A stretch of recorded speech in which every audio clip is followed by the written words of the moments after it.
Hey, and welcome to the Writing Momentum Podcast. I'm Christopher Maselli, and I'm here with my wife, Gena. How you doing, Gena? I'm doing great. All right. I'm Hey, doing great. we're excited because we have been in planning sessions with Yeah. Writing Momentum, right? And in talking about some of the great things that we can Mhm.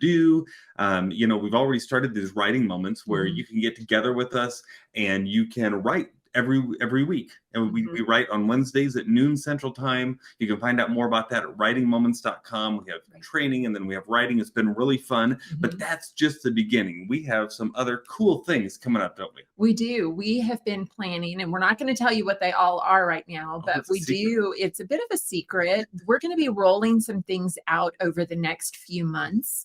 Uh, So we're really excited. We're really looking towards the new year and what's going to be happening in the new year, and some programs and some opportunities and some options that we're going to have in the new year. And even between now and then, we're going to be putting some things in motion too. So definitely be on the lookout for that. In fact, I guess I could tell one thing that we're going to be doing over the next few weeks. Oh, that Are makes me you nervous. nervous? Yes, it does. You have to know that That Chris is the makes me tech guy. And so any that makes me have to ideas, commit 100% to Mhm. making sure it's out. That's the good thing, is that it keeps us committed, is that we are going to be rolling out the Writing Momentum Facebook page. Okay. And so the Facebook, not Facebook page, Facebook group. Mhm. So be on the lookout in the next few weeks for the Writing Momentum Facebook group. It's completely free. We want to just create a place for writers to get together and just to build some relationships, not only with us, but also between one another. And so we're looking forward to seeing what happens with Yeah. that. Plus, people have a lot of questions about writing, right? And then a Mhm. lot of times they'll email us, and we encourage you to do so. We love answering your questions, but we realize sometimes when we post answers out there, that first of all, it's just from us, and we'd love to have other people contribute. But also, why not have those answers benefit multiple people? And so this will be a way that we can all interact together, and that'll be fun. Yeah, and some of this, we've kind of talked back and forth about a Facebook group for a while, Mhm. but we during WriterCon, which we just had over Labor Day weekend in Oklahoma City, we had these roundtable discussions Yeah. that were so positive. And we realized that what made the roundtables great was that it wasn't just one person speaking to the group, Yeah. but that it was the group that was collaborating together. Mhm. And that was such a beautiful moment that really stuck out to Chris, especially. But because I was otherwise occupied, so I wasn't able to be a part of them, but he just came back just kind of raving about these groups Yeah. and about hearing from different writers. So Well, that brings us into today's topic because while we were at WriterCon, several mhm, people talked to us about book marketing. This is mhm, something that a lot of us have on our minds because we know that it's so important not just to write our books, but then to sell them, right? right. But there are some misconceptions out there about book marketing, and what we found is that there's um, a lot of people think, oh, I want to be traditionally published because then the publishing Mhm, company will take care of a lot of the marketing. At least I'll have a plan of some sorts, right?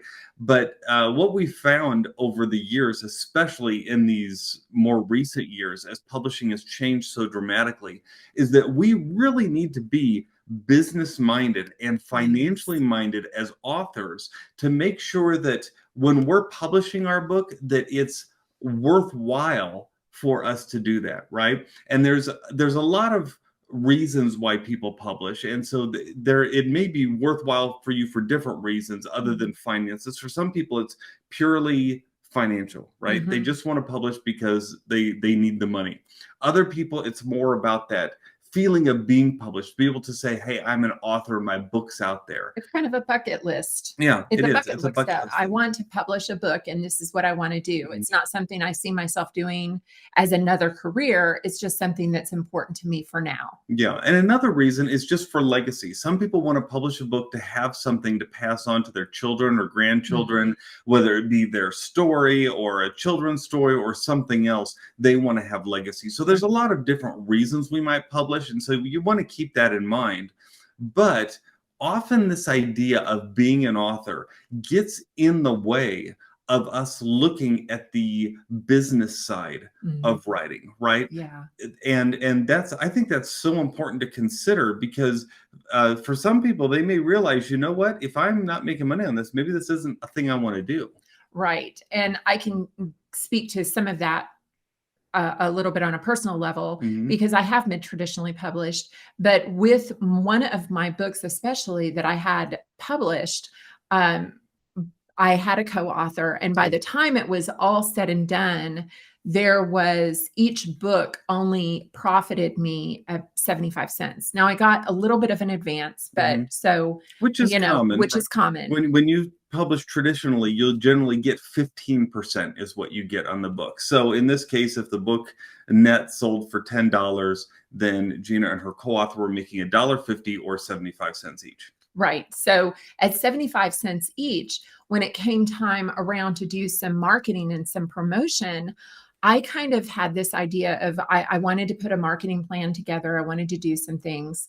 Mhm. And we had already done social media. So we had already done some of the free things, but I wanted to do some ads. Mhm. And unfortunately, what I discovered is that the ads were going to cost me about $1.50 for each sale. Yeah, so if you've ever So watched Shark Tank, right, they call that customer acquisition cost, right? What's the cost to acquire a customer? So in this case, when we ran the numbers, we discovered it would cost us about $1.50 mhm. in order to get enough people to see the ad where someone clicks on through and actually buys the book. So Right. to make a sale, it cost $1.50, but then we were only making 75 cents a book. So we would actually be losing money, Yeah. right? So we had to make some adjustments with that. Yeah. And so that's just one example. I think there are other examples out there. I'm sure there are a lot of writers who could speak to this. Yeah. Um, Well, where, yeah, yeah. what were you going to say? Yeah, we recently had a friend who was published traditionally, and she's had a lot of success with it. It's been really good, and so she said, "Well, hey, what will you give me to market this book?" And the publishing company said, "We can't give you anything; it's not in the budget." And so she was having to market that book on her own dime. And fortunately, it's done very well. But that's again, it's something you have to consider Mhm. because being traditionally published no longer means that they're paying even for the gas to go to a book signing, right? They're not paying for bookmarks or that sort of thing. You're having to foot the bill on that usually yourself. They're not even always paying for the books. So as an author, you will still have to buy those books at Mhm. your author discount, which a lot of times is about 40% discount off of the retail. Plus shipping.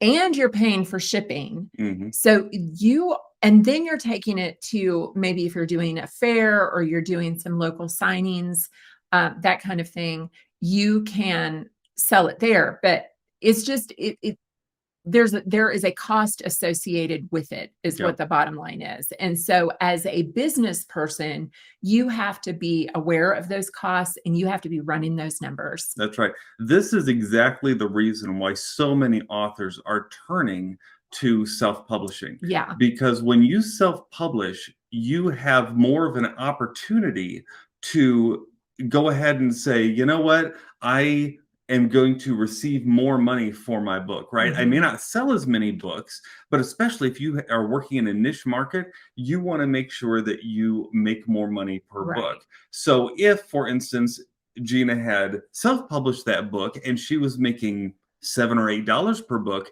then $1.50 for customer acquisition is not so bad, right? Because It's you're still not. making $5 or $6 per book. And so you may not sell as many books, but because you're making more, you're actually coming out ahead. Well, you are, but you do have to know that as an independent publisher or an independent author, Yeah. you would also be responsible for all the initial production costs. So Right. you would be responsible for the editing, the cover design, Mhm. the printing. You would be responsible for some of the. Now, with printing, KDP makes this Yeah. You could publish one book and it costs you $2.50. right. So Yeah. it's not like the days of old where you would have boxes and boxes of books sitting in your garage. Thank goodness. Nowadays, so that publishing cost would be associated, it would be tacked on at the point of sale. Yeah. So, but you still need to be thinking sales wise and business wise. Now, I will say for an author who is being traditionally published, you might say, well, what's the point of being traditionally published? Mhm. One, they do cover those initial costs. Two, they do have a pipeline for distribution and getting it out to their audiences. They do know their target markets and are very well aware of how to reach those targets. and those readers. So Mhm. those are all reasons. But also for the friend of ours who just did this big tour, and she was paying for it herself, she's looking farther down the line, and she's looking to build a relationship with this publisher Mhm. with the idea that they're going to help her sell a lot more books Yep. because of their pipeline that they already have in place. So there is a trade-off. We don't want to paint the picture that being independently published is the solo and only way to go, Oh, no. but you have to think through all of that. You Mhm. have to think through, what can this publisher do for me that I can't do for myself? And it even could be, there may be someone who's looking to have their book translated.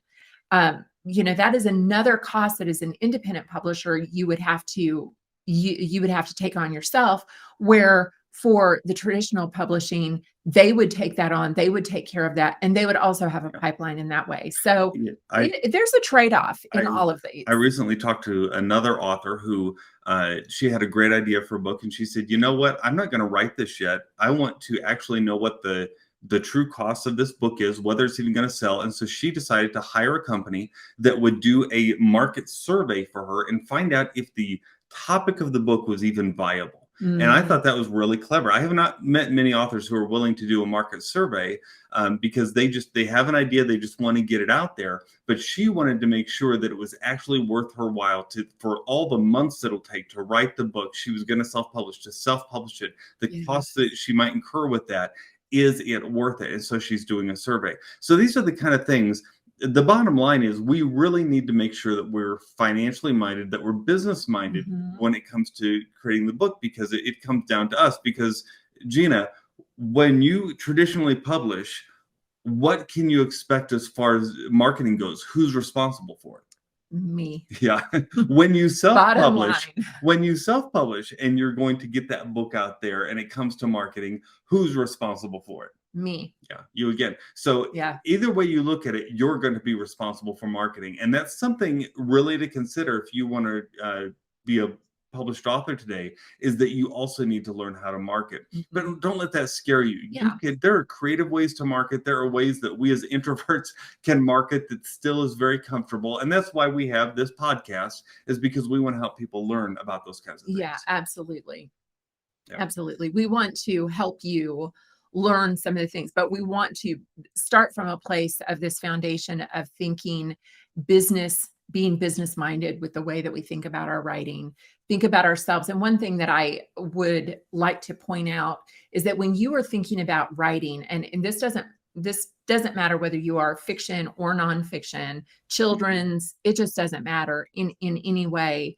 No matter the genre that you're writing for, you need to think about not your book as the brand, but as you as the brand. Yeah. And that's one of our kind of keystone elements that we have learned over the years, is that you are the brand. Now, what does that mean? That means, one, you may be producing your first book in a line. You may have a whole line of books that you are producing, books, videos, everything.